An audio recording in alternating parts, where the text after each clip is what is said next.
চট্টগ্রামের রাউজান উপজেলা স্বাস্থ্য কমপ্লেক্সে এখানে নিহত আলমগীরের মরদেহ পুলিশের সেই প্রেজন ভ্যানে পুলিশের গাড়িতে রাখা হয়েছে। দর্শক, আমরা আপনাদেরকে সেই স্থান থেকে সরাসরি যুক্ত করেছি। আপনারা যুক্ত আছেন স্মাইল টিভির সরাসরি ফেসবুক লাইভ। আপনারা দেখতে পাচ্ছেন নিহত আলমগীরের লাশ পুলিশের গাড়িতে রাখা হয়েছে। আমরা সেই স্থান থেকে আপনাদেরকে সরাসরি যুক্ত করেছি। দর্শক, আমরা এই মুহূর্তে আছি, আমরা আপনাদেরকে চেষ্টা করতেছি দেখানোর জন্য।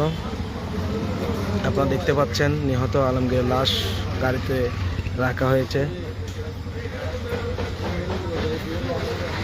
এখানে নিহত আলমগীরের স্বজনরা আছেন এবং রাউজান থানার প্রশাসন আছেন।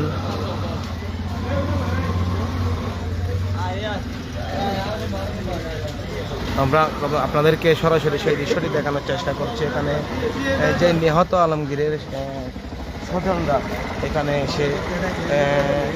এসেছেন দেখার জন্য এবং তার আমরা দেখতে পাচ্ছি উপজেলা স্বাস্থ্য কমপ্লেক্স থেকে আলমগীরের মরদেহ নিয়ে যাওয়া হচ্ছে। দর্শক, আপনাদেরকে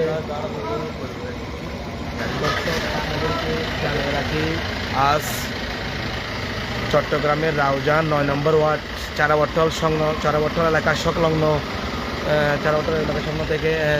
এলাকায় আলমগীর নামে এক যুবককে দুর্বৃত্তরা হত্যা করেছেন। সেই দুর্বৃত্তের লাশ, সেই আলমগীরের লাশ চট্টগ্রাম রাউজান উপজেলা স্বাস্থ্য কমপ্লেক্সে আনা হয়েছে। আমরা সেখান থেকে সেই স্থান থেকে আপনাদেরকে সরাসরি যুক্ত করেছি। আপনারা দেখতে পাচ্ছেন